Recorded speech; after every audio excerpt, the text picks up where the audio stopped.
Are you tired of the chaos in your content creation process? Do you often find yourself scrambling at the last minute to pull everything together only to miss an essential step and vow to never let it happen again? Yet, here you are, stuck in the same cycle. If this resonates with you, friend, take a deep breath and prepare to transform your approach. Today, we're going to dive into 5 transformative steps to establish a content system in your online business that not only saves you time, but enhances your service quality. Because we all want to provide amazing service and create that impact with our clients.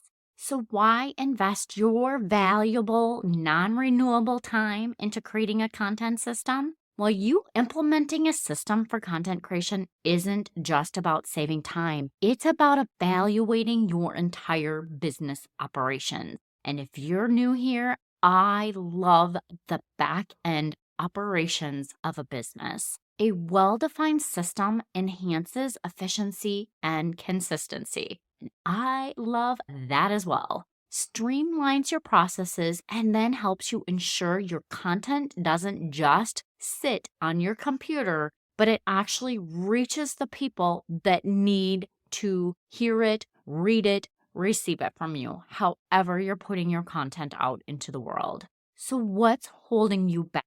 Is your content scattered across multiple platforms? Maybe you have things on Dropbox, Google Drive, OneDrive, all the places. I once worked with a client who, to avoid for paying for cloud storage, used only free services that were available. The result? Lost hours searching for poorly named files and a sea of disorganization. We could have repurposed so much of the content if we were able to actually find it and access it. But instead, we had no idea what content was actually out there and what had already been created. It was like every once in a while, you'd hit a gold mine of content somewhere, but nothing was organized. It had generic names, if it was even named at all. So don't do that because that is so hard to be able to go back and reuse that old content. So you want to start by pinpointing the specific challenge that you're facing, friend, and the outcome that you want to have. Remember, your content is the cornerstone to your content marketing strategy. From the moment someone discovers you to long after they become a client, it impacts your social media posts, your content plan, your unused courses, or maybe your new courses in the future, email marketing, and even how your website is organized.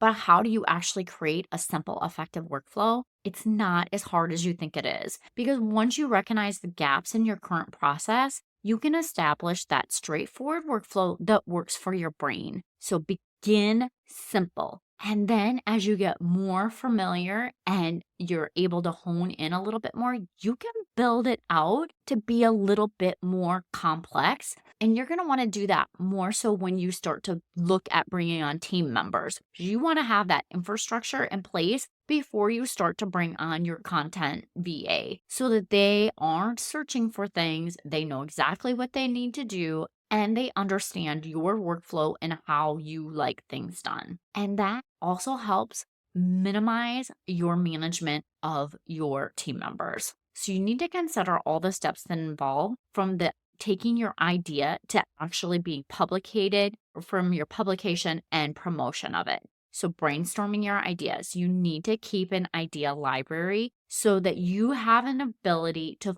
fuel your creativity. You need to develop a content calendar. You can either do this with a rotation of the same different topics. So you have like 13 different topics that you like to talk about. And then just every week, you just rotate through those 13 different topics. And then you can keep going back and going back, just rotating through it so that you're only doing those few things and you're not having to come up with new and creative ideas. I shouldn't say new and creative ideas, but you're just going to look at a different way to do that. That might be a little wordy, but anyway, you need to develop a content calendar and you want to make sure that you're planning it and promoting it, and that's going along with your promotional calendar as well.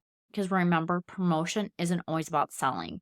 It might be about engaging your audience or engaging that new person to join your email list or just to interact with your content on social media. Like get those likes and shares on there, or comments, I should say, on those different posts. And then you need to make sure you're coming back and measuring your success.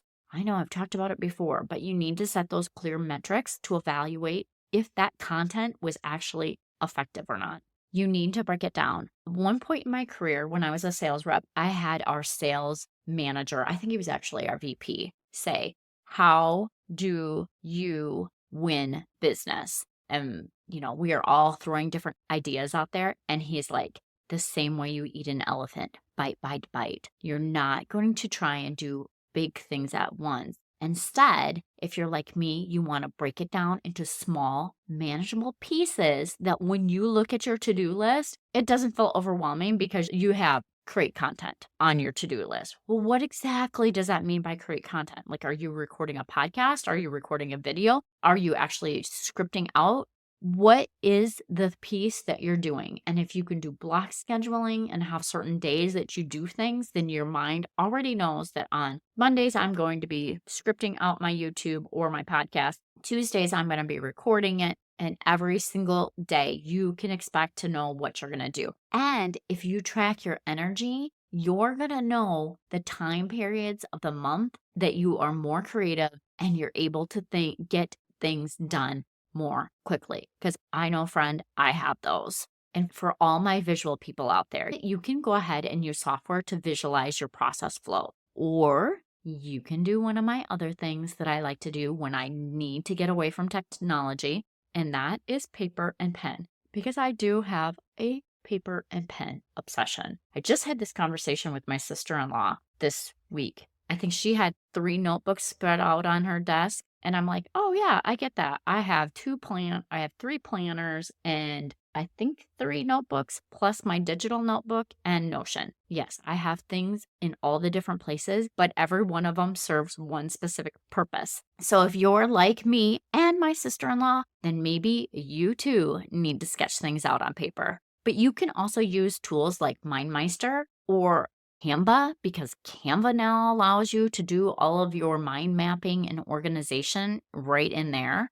Then you can transfer those into your project management tool like Asana, ClickUp, or Trello. And now the thing with MindMeister is they do connect directly with the paid subscription to MeisterTask. Can I talk here? And then they're both connected, so you're not having to redo the work. So you can do it in there in MindMeister, and it will transform it over to MeisterTask. And I think actually ClickUp has that same feature. I know they did in their old version, but they did a complete overhaul of their software in the last year or so. And then you're just going to experiment and redefine. Because the thing with your content system, it's an ongoing process. Like it's just not a one and done thing. As you grow and develop, you're going to need to make sure that you're keeping that system up and going and that it is to your current methods and strategies that you're doing. And you will develop more efficiencies over time as you're doing it. And that is exactly what's supposed to happen, because you're going to evolve and you're going to be a different person than you were even last week. And you want to continuously seek ways to review and approach this. Now, just one other quick idea for you when it comes to creating your workflow or your system. Another piece of software that I absolutely love and use with my team is called Tango. It's a software, but it's an actual plugin that I have on Chrome. And what it does is I go through, and if I'm creating a workflow for somebody, it will take a screenshot anytime I click my mouse on a screen. And then it documents what I did. So they can go through and literally watch the whole thing, but instead of just being a video, it documents the process. So simple. If you struggle with creating systems for yourself, I 100% recommend that you try Tango. Like I said, it's an app that you can, or Chrome, it's a Chrome plugin, like Tango, the dance tango, just in case you are wondering. But anyways, okay, friend, it's time to wrap this up. Thank you so much for listening. I hope that you found this information valuable. I would be so honored to help you streamline your processes so you can achieve your content goals faster. The link to work with me one-on-one is down below in the show notes. Thank you so much for listening. I appreciate you, and I hope you make it a wonderful week.